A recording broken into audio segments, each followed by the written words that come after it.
जय हिंद दोस्तों, good evening. कैसे हो आप सभी? मैं हूं मिस्टर वॉरियर। दोस्तों, आपके लिए मैं लगभग 20 क्वेश्चंस लेके आया हूं। प्रैक्टिस सेट है इंग्लिश के लिए, जो कि आपके BSF, radio operator, radio mechanic, air force X and Y group और जो भी आपके टेक्निकल एग्जाम्स होते हैं उनके लिए बहुत ही इम्पोर्टेंट है। तो आइए क्लास को शुरू करते हैं और कोशिश कीजिएगा कि मैक्सिमम क्वेश्चंस के आंसर आप खुद से वीडियो को पॉज करके दें, ठीक है? आइए शुरू करते हैं। तो देखिए, फर्स्ट क्वेश्चन आपके सामने है, चूज द करेक्ट सेंटेंस। इसमें पूछा गया है कि सही सेंटेंस क्या है। ही does not like coffee, he does not like coffee, he does not like coffee and he not like coffee. तो इसमें आपको चूज करना है। देखिए, सेंटेंस का जो सिंपल फॉर्मेट क्या होता है, subject plus verb plus object, यही होता है ना। और हमें इसमें क्या चूज करना चाहिए, सब्जेक्ट के अकॉर्डिंग वर्ब होना चाहिए। यानी कि सिंगुलर सब्जेक्ट है तो सिंगुलर वर्ब, प्लूरल सब्जेक्ट है तो प्लूरल वर्ब। अब ये जो सेंटेंसेस दिए गए हैं ये हमारे सिंपल प्रेजेंट टेंस में दिए गए हैं। सिंपल प्रेजेंट टेंस का क्या होता है, स्ट्रक्चर सब्जेक्ट प्लस V1 या V5 प्लस ऑब्जेक्ट। यानी कि या तो सिंगुलर वर्ब होता है, या तो सिंगुलर वर्ब यानी कि V5 होता है एस या ईएस के साथ, या प्लूरल वर्ब होता है V1। यहाँ सब्जेक्ट क्या है, ही होता है सिंगुलर सब्जेक्ट, यानी कि सिंगुलर सब्जेक्ट है तो सिंगुलर वर्ब लेगा। सिंगुलर वर्ब यानी कि V5, तो ही के साथ आएगा डॉज नॉट, यानी कि ऑप्शन नंबर होगा C, he does not like coffee. यहाँ भी देखिए डज है लेकिन आगे लाइक्स लिया गया है, जबकि जब डू के साथ डज जब आ गया, डज के साथ एस एस या ईएस नहीं आता है, तो इसलिए ऑप्शन नंबर बी गलत है, ठीक है। इसमें डू नॉट दिया गया है, ये भी गलत है। इसमें नॉट दिया गया, गलत है। Option number C correct answer है। Okay, next. अब देखिए क्वेश्चन नंबर 2। तो क्वेश्चन नंबर 2 में देखिए लिखा गया है, C dash go to school everyday. अब देखिए इसमें पहचानना है आपको कौन सा वर्ब होगा, गो, गोज, गोन और गोइंग। एवरीडे जो वर्ड होता है, ये जो वर्ड आपको क्या दर्शाता है, ये टाइम की फ्रीक्वेंसी को दर्शाता है, एडवर्ब होता है। और एवरीडे जो हमेशा हैबिट को या रूटीन एक्शन को दर्शाता है।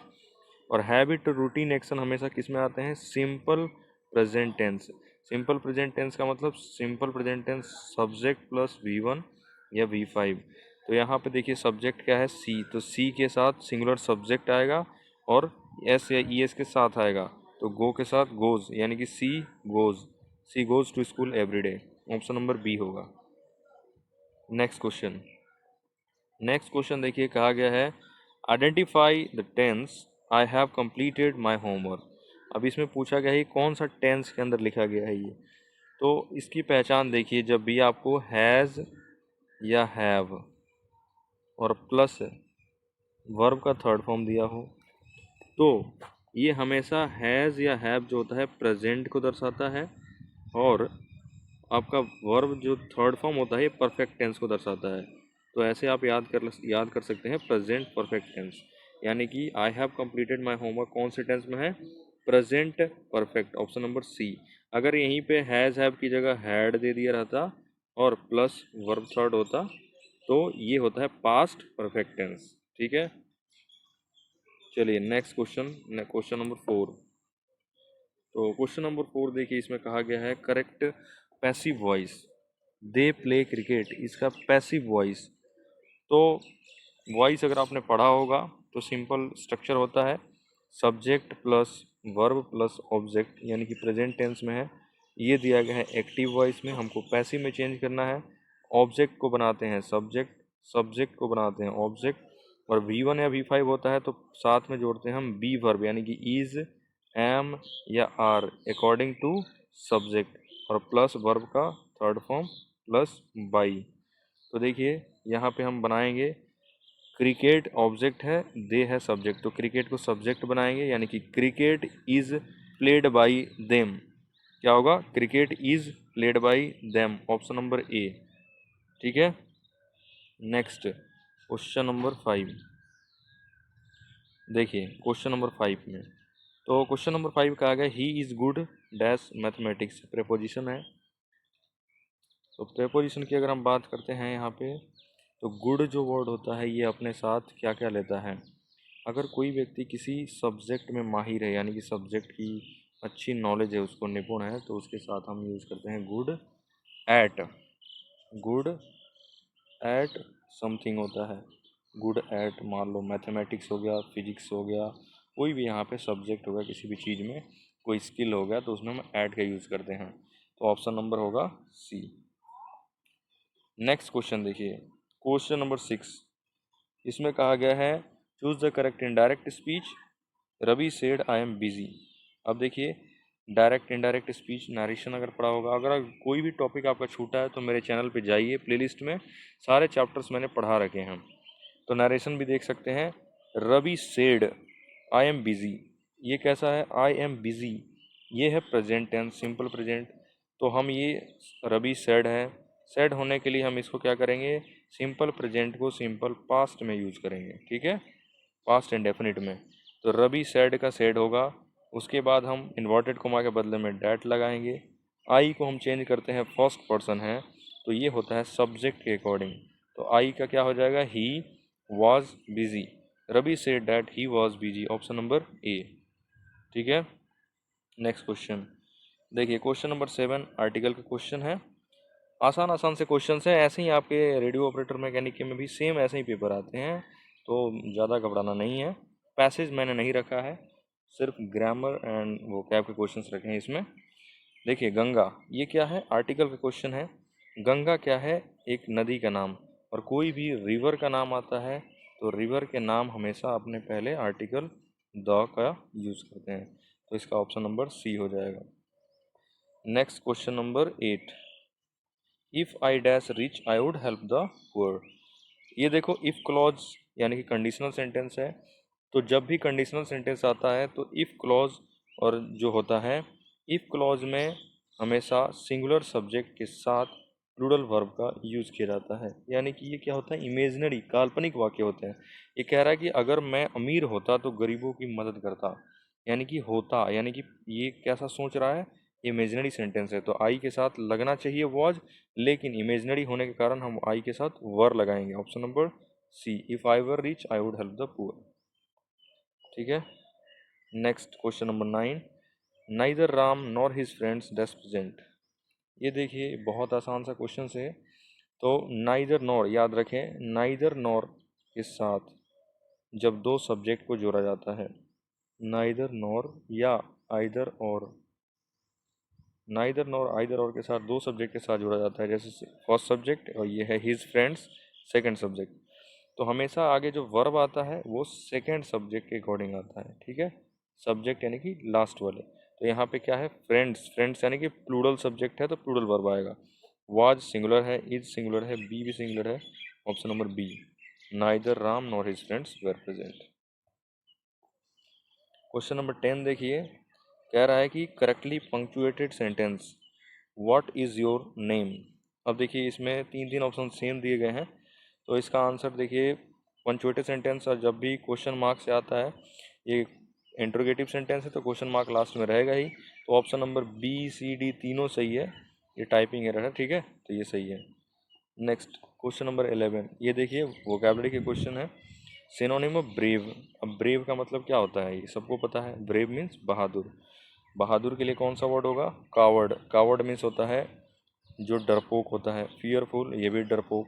कोरेजियस, जिसके पास करेज हो, साहसी, तो यही क्या है? इसका सिनोनिम है। ब्रेव का synonym courageous, option number C. Weak मतलब कमजोर होता है, तो ये नहीं होगा। Question number 12, antonym of ancient. तो एंशिएंट का मतलब, एंटोनिम यानी कि अपोजिट वर्ड बताना है। देखिए, एंटोनिम, एंशिएंट का मतलब क्या होता है? एंशिएंट मतलब होता है प्राचीन या पुराना कोई भी चीज़। तो ऑप्शन है ओल्ड। ओल्ड का मतलब पुराना, तो ये तो सिनोनिम होगा, ये नहीं होगा। मॉडर्न, मॉडर्न मीन्स नया, बिल्कुल, तो पुराना का नया, ऑप्शन नंबर बी देखो होगा अपोजिट। हिस्ट्रिक मतलब क्या होता है? बहुत ही कोई चीज़ ऐतिहासिक हो, इम्पोर्टेंट हो, महत्वपूर्ण, तो ये भी नहीं होगा। एंटिक का मतलब भी क्या होता है? बहुत ही प्राचीन, पुराना, ये भी नहीं होगा। आसान से क्वेश्चंस हैं सारे। चूज़ द करेक्ट स्पेलिंग, बताना है आपको रिसीव का स्पेलिंग क्या होता है। तो इसमें सबसे अच्छा कॉन्सेप्ट याद रखें कि कोई भी वर्ड जो होता है उसमें हमेशा सी के बाद ई आई आता है, और सी के अलावा कोई भी अदर लेटर होगा, जैसे ए बी डी कुछ भी होगा, उसके बाद हमेशा आई ई आता है। अब कैसे? तो रिसीव, आर ई सी, सी के बाद ई आई आना चाहिए, क्या आना चाहिए? ई आई। RECEIVE, ऑप्शन नंबर बी है ना, रिसीव, ये गलत है, ये भी गलत, ये भी। लेकिन जैसे दूसरा एग्जांपल देता हूँ, अगर आपको यहीं पे होता बिलीव, BELI, देखो बिलीव, BEL, एल के बाद क्या आएगा, IE आएगा, IEVE, बिलीव। लेकिन अगर आ गया परसीव, तो PERC, के बाद क्या आना चाहिए, EI, परसीव। ठीक है, तो इसके अलावा सी के अलावा कोई भी आएगा तो IE, सी आएगा तो EI, याद रखो। क्वेश्चन नंबर 14 है, मीनिंग ऑफ ऑप्टिमिस्टिक। ऑप्टिमिस्टिक का मतलब क्या होता है? तो ऑप्टिमिस्टिक मतलब क्या होता है, आशावादी, जो आगे की तरफ सोचता हो।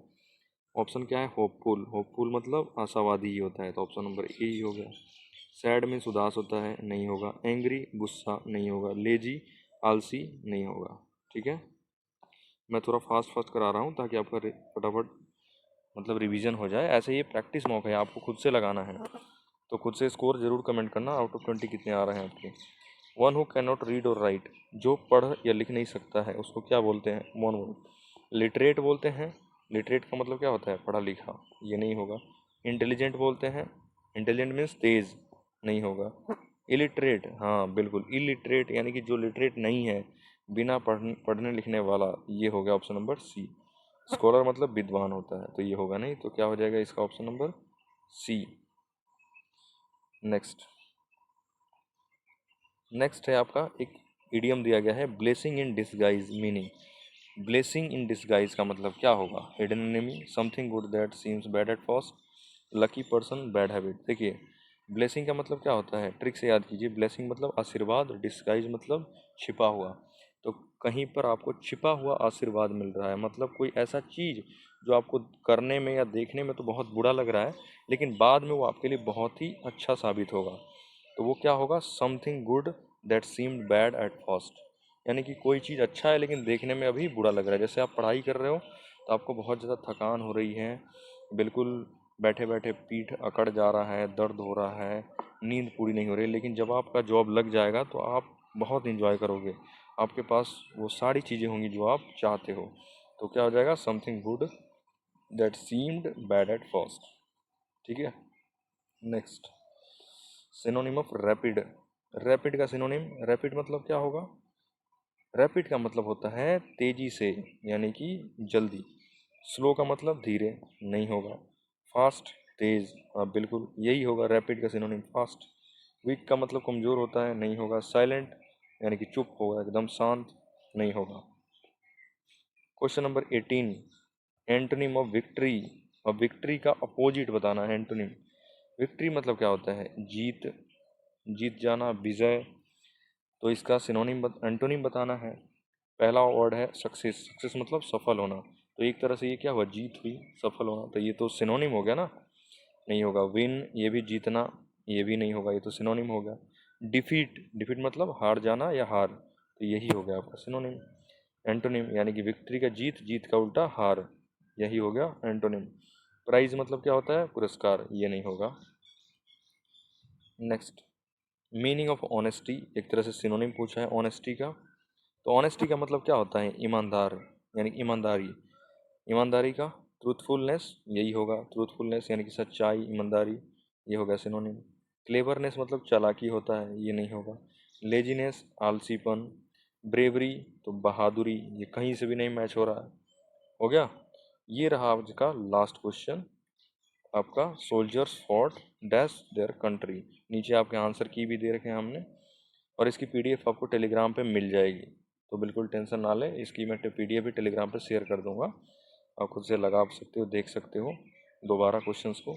तो देखिए, सोल्जर्स फॉट मतलब लड़े अपने देश के लिए, कैसे लड़े, कावर्डली, क्या निडर मतलब डरपोक, यानी कि कायरता से, नहीं, सोल्जर्स कभी कायरता से नहीं लड़ते। ब्रेवली, बहादुरी से, जी बिल्कुल, सैनिकों ने अपने देश के लिए बहादुरी से लड़े, तो बहादुरी से यानी कि ब्रेवली। लेजली, आलसी, नहीं होगा। सॉफ्टली, क्या आराम आराम से, नहीं। तो ये रहा आज का 20 क्वेश्चंस का प्रैक्टिस सेट।